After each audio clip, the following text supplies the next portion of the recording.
Okay. Hello, everyone. Good evening. Wonderful to be here with all of you in the Zendo and with all of you online. My name's Joren, and I'm a senior student here at the Village Zendo. So, at this crazy time, there is both so much to talk about and nothing to say. My attention is all over the place. And I find I can only structure this talk as a patchwork, or maybe as a simultaneous cooking operation of various disparate courses making up the same meal. As Dogen writes in Instructions for the Cook, both day and night allow all things to come into and reside within your mind. Allow your mind, self, and all things to function together as a whole. In this spirit, I'm cooking this talk from the ingredients of this moment in my life, cautiously including some of the more volatile ingredients of the wintry mix of politics we are currently cooking and being cooked by.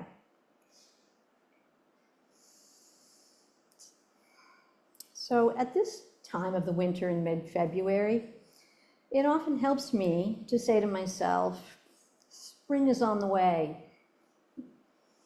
But this time it doesn't really help. There are too many outrageous news events unfolding day by day. Rushing towards spring just means rushing toward more of the same, worse and worse. So this is a good moment just to slow down here in the middle of winter and practice being right here.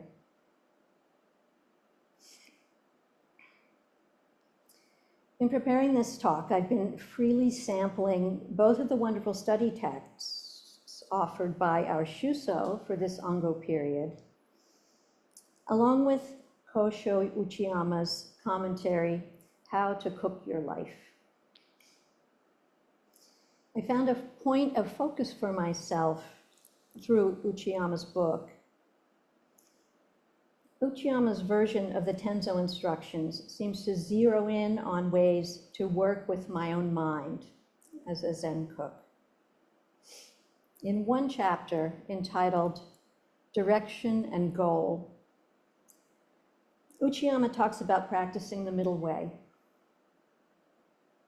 He points to the practice of the middle way as the practice of working with the contradiction between cause and effect and impermanence. To live within the worldview of impermanence is to be fatalistic about my own ability to control events, i.e., there's nothing we can do about this fascist coup. We are just witnessing it, powerless. On the other hand, the worldview of cause and effect suggests that resolving the situation is the only acceptable outcome. I must take action, and if I take action, I can and must fix this. Impermanence and cause and effect are two contradictory worldviews. Shit happens, and I can't do a thing about it. Or I can eliminate suffering and stop this greed, anger, and ignorance. These two worldviews exist in direct contradiction to each other. So, of course, our Zen practice is the middle way, the practice of non-duality, not turning away from suffering and also at the same time not being attached to a positive resolution.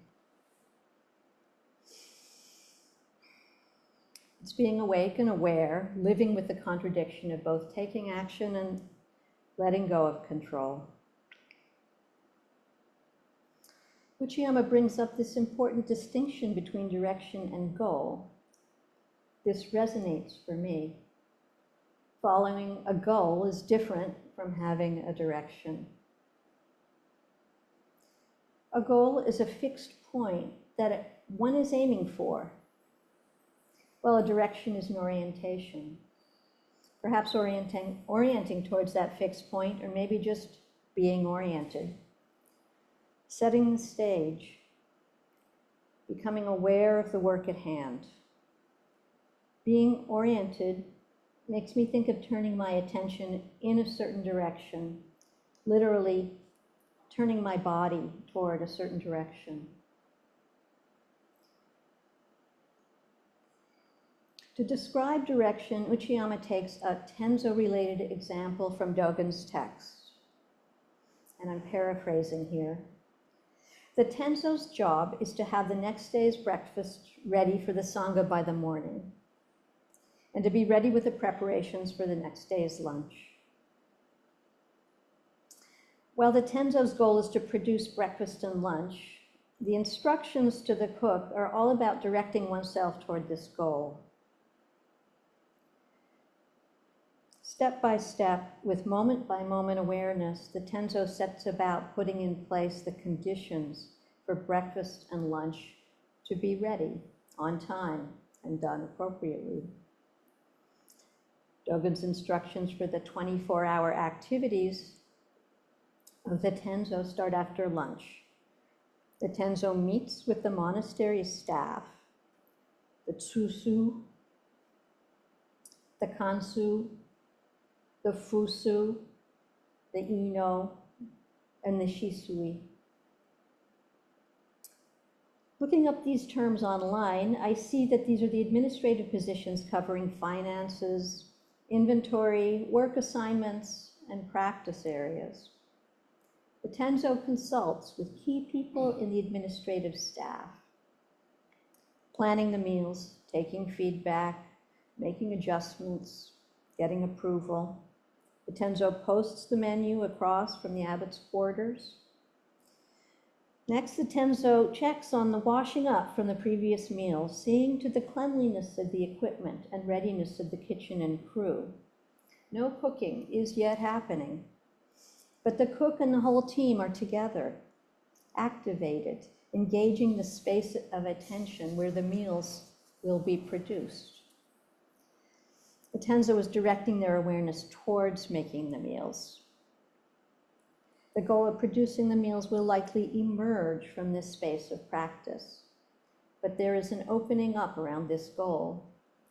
There is no point in reaching the goal if the Tenzo has closed off awareness of the whole Sangha as a body, producing the meal and eating the meal together.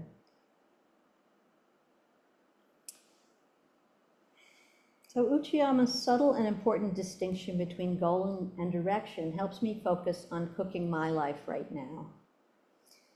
I definitely have goals at this time, things I want to happen and turn out in a certain way. But when I get caught up in thinking about where I'm at with these goals, I tense up and anxiety enters. I take a hard attitude. It's got to happen. It should already have happened. I get anxious. If things don't turn out a certain way, it will lead to failure. And if I fail, I will suffer. In projecting myself into this kind of goal orientation, I'm already suffering. I'm cut off from my experience in the moment. I can easily harden around my goals and be dissatisfied with not having achieved them, and anxious that I'll never achieve them, terrified that I can't do it. Dogen writes, see the pot as your own head. See the water as your lifeblood. Seeing the pot as my head is being the pot.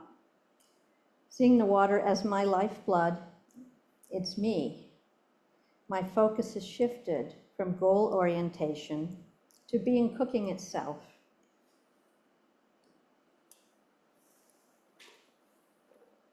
This is how I think of having a direction. So one of my current goals is a long-term digital art project on the Gowanus Canal that I desperately want to complete by mid-May. It's been going on a long time, through multiple iterations, offshoots, and reorganizations. I'm ready to have it finished already. I'm the Tanzo in the project. The responsibility falls to me. I also have people working on it with me, collaborators with special skills and interests in the project and in the subject, and yet I'm the director of the project, the one for whom the project represents a goal. My main collaborator is a 20-something programmer at the beginning of his career who wants to finish up this project and move along. This has been an alarming prospect that keeps me up at night.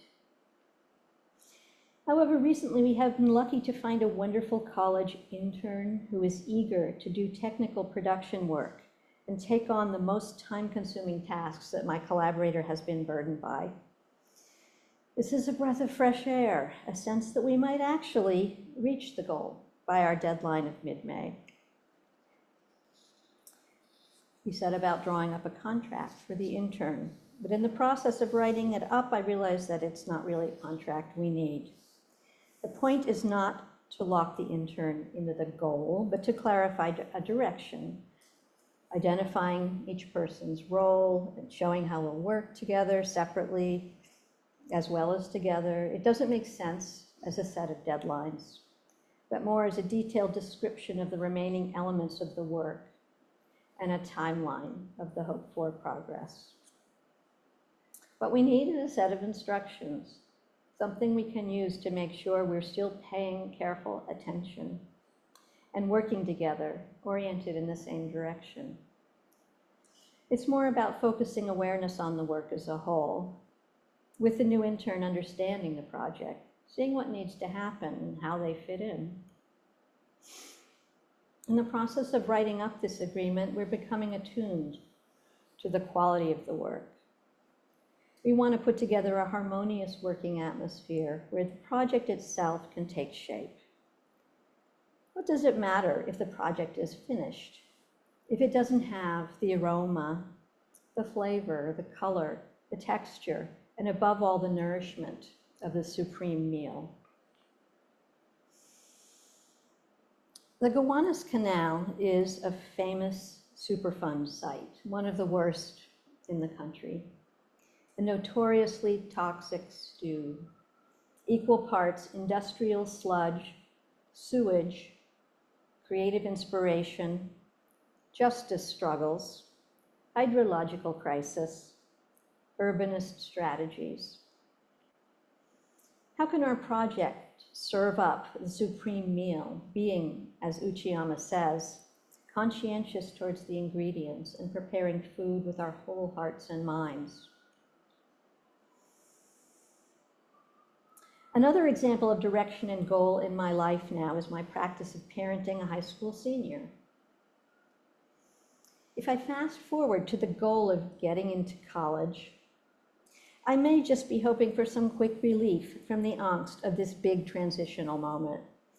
The kid is still a child at home, but the goal is leaving home and moving into the world with more independence. To nurture our child at this time is to provide a lot of scaffolding in the present moment, but also increasingly to let her go, free to make her own mistakes and pursue her own goals. The goal is making a transition to college and into the world, but the cooking of this meal consists of hovering over a simmering pot, staying with the prep work of sticking to the everyday of life right now, while also turning up the fire as our kid prepares to make her own way. This letting go is even harder now, as the world that our kid faces is an increasingly dangerous one. Gender non-binary kids like her are suddenly in the crosshairs of a new administration that believes it can eradicate gender non-conforming humans and wants to do it with immediate brute force. We are all awakened to the vulnerability of our rights in every walk of life, in the threats that are posed by this administration. To fight it is a seemingly impossible goal. People power opposing seemingly limitless power, wealth, and brutality, operating in an ethical vacuum. We're all talking about how we can face the horrible and outrageous threats that arise daily, confronting a sense of our own powerlessness in the face of this monstrous aggression. The only logical goal is to try to stop it. We are dwelling in this space of contradiction between feeling powerless and taking action. There have been demonstrations in recent weeks to protest the New York hospitals that are obeying in advance the executive order to stop giving care to trans children and teens. The hospitals fear for their federal funding. This is predictable, as federal funding in one way or another accounts for hundreds of millions of dollars of their research funding and billions of dollars in profits from providing care for Medicare and Medicaid patients. It's unlikely that the hospitals will jeopardize this state of affairs by standing up on behalf of their trans youth patients. Parents are reeling, afraid for the well-being of their children, trying to shield their children from the hatred being directed at them in the media and in the society. Going to a demonstration or a meeting of parents is a way for me to shift direction, literally orienting my body in a different direction. Stepping into the directional field of others feeling threatened, becoming the pot, sharing the lifeblood. At a demo a week ago Monday, it certainly helped that there were dynamic leaders speaking. The dazzling Queen Jean, steadfast Cynthia Nixon, an incredibly articulate 18-year-old trans kid, and many others. The goal was to get NYU Langone to change their policy of denying care to transgender youth, but entering into this directional field of heart, courage, and clarity was already starting the cooking process. Speakers at the demo spoke with courage and passion of the 73% reduction in suicidality among trans youth who receive gender-affirming care, equating it with life-affirming care. A trans adult who had grown up with support for their gender identity said, "To know yourself is the greatest gift."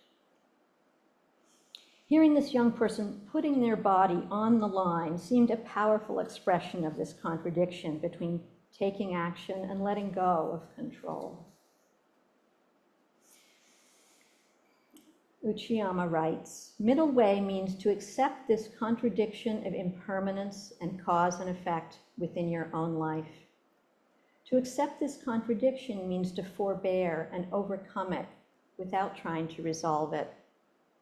At its very essence, life is contradiction, and the flexibility to forbear and assimilate contradiction without being beaten down by it, nor attempting to resolve it, is our life force." These instructions for cooking our lives seem appropriate for living with the shock and brutality of this time. Despite the hierarchical structure of the monastery, Dogen's instructions for the cook outline a three-dimensional dynamic field that materializes moment by moment in a continuous process of attention towards ingredients, tools, and people, all moving in the direction of serving and eating the meal. Our current leaders are not focused on serving the community. In the top-down hierarchical structure that they are imposing, a structure prioritizing conformity and exclusion. And so our attention turns towards other structures, self-organizing structures to support processes of nourishing ourselves and our communities.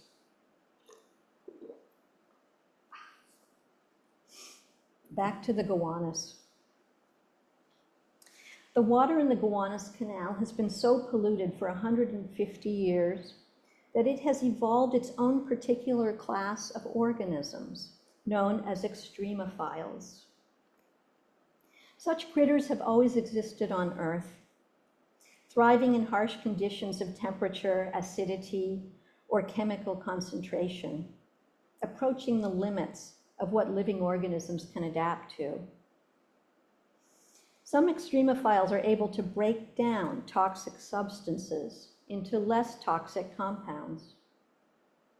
A professor at NYU, Elizabeth Haynoff, leads student groups to study the Gowanus biome, looking at the microbial communities that have developed and advocating for these cultures of microbes as important innovators that have something to teach us. The Gowanus is undergoing Superfund remediation, which is crucial.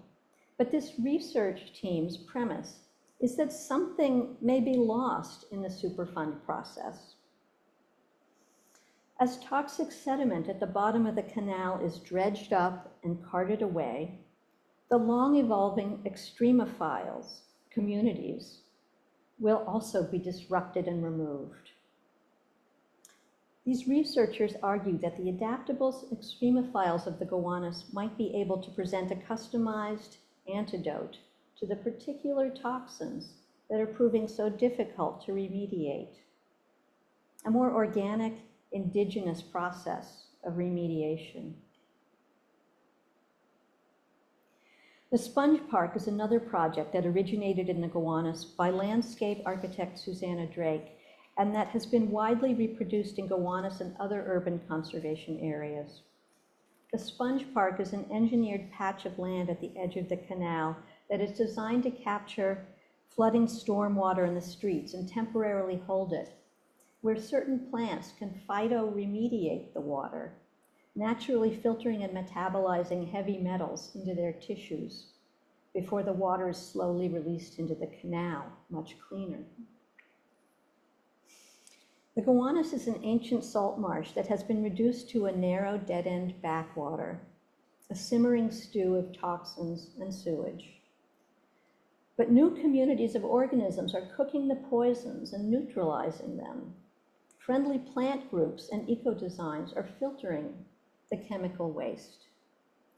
The Gowanus is a kind of test kitchen for how organic systems of reciprocal production and consumption between natural and human communities can point the way to learning to live in capitalist ruins, as Haynoff terms the lessons of the extremophiles. I'm going to end this talk by talking about some instructions that I received from the Tenzo, but really an example set by the Tenzo that was really valuable. I'm referring to our Dharma brother Seizan, who for many years was the Tenzo of the Zazen Kais and other gatherings at the Village Zendo. Some years ago, Seizan told me that long before he became the regular Tenzo, he had made a commitment to himself to attend every Zazen Kai. It had an impact on me that he had made this commitment and kept to it. At the time, I had just moved back to New York and I was starting to come to the Zendo again. I had a small child and a busy work schedule, and I was finding it hard to get back into regular attendance at the Zendo. So I was struck by Seizan's example. It seemed both challenging and doable. Somehow making my own commitment to attend every Zazen Kai gave a form to my practice, a direction. I kept it up for a number of years, and it changed the quality of my practice. Before the pandemic, Zazen Kais were an all-day affair and included oryoki lunch. Seizan cooked. Sitting during the later periods of the morning included smelling the smells emanating from the kitchen. As the Sangha was poised to begin oryoki, Seizan would enter the Zendo and announce the ingredients of each dish, the specific variety of each fruit and vegetable, possible allergens and alternative dishes. You got a powerful sense of the pleasure he took in the food itself, the carefully chosen recipes, the complex combinations of flavors. After hours of sitting, Seizan's oryoki meal was a revelation of sense experience and being cared for. We will honor Seizan's marvelous example on Sunday, March 9th at the Zendo after the morning program. Everyone is invited to gather and celebrate the cook. I urge you to attend.